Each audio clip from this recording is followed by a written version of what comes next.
Hi, I'm Mike Andrews, attorney with the Beasley Allen Law Firm.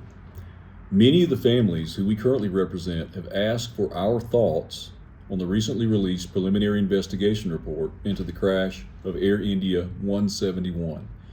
Here's what we know. The black box FDR and CVR show that immediately after the plane rotated and lifted off, the fuel control switches were turned off. One pilot is heard to ask, "Why did you cut off?" And the other responded, "I did not."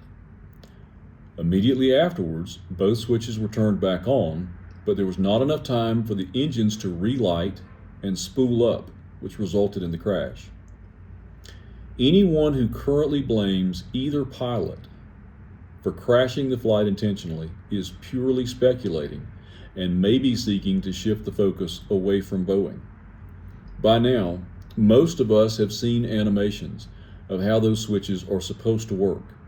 If they're working correctly, the fuel switch's locking mechanism requires the pilot to pull or lift the switch before it can be moved over center into the new position. But the truth is that in 2018, the United States FAA issued an airworthiness bulletin regarding the fuel switches that stated, "The Boeing company has received reports from operators of Boeing airplanes that the fuel control switches were installed with the locking feature disengaged. If the locking feature is disengaged, the switch can be moved between the two positions without lifting the switch during transition. The switch will then be exposed to the potential for inadvertent operation.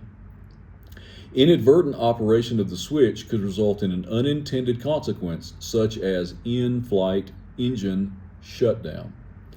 The bulletin went on to state airplanes delivered with fuel control switches having part number 766AT613-3D replace fuel control switch with a switch having a different part number, which includes an improved locking feature. So, the original switches were found to be too easy to inadvertently actuate, which is a defect, and a new switch was designed and recommended, which is known as an alternative design.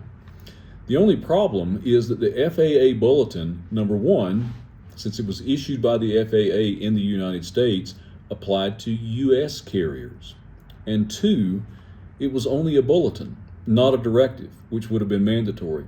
As a result, Air India did not replace the switches. Urgency matters in communicating, especially in areas concerning safety. Think about it this way. If I say, "Hey, would you come outside with me for a minute?" versus if I say, "This building is on fire and you have to come outside immediately."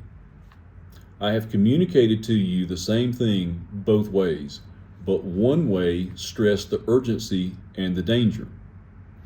Because the advisory bulletin lacked any urgency and was not mandatory, it appears that our aircraft may have had the original switches, which had already been found to be defective.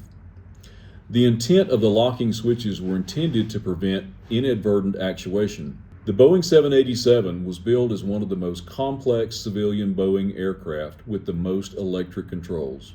Surely, they can provide safety switches with locks that actually work. It really comes down to this question: what is more likely? That an experienced pilot intentionally committed suicide and mass murder, or that the locks on the fuel control switches failed exactly the way that Boeing knew they could at least 7 years ago? While we continue to work for answers for the more than 30 families we currently represent, we ask the Indian government for transparency and to release any information regarding the defective locking mechanisms on the fuel control switches of Flight 171. We will continue to provide updates as more information becomes available.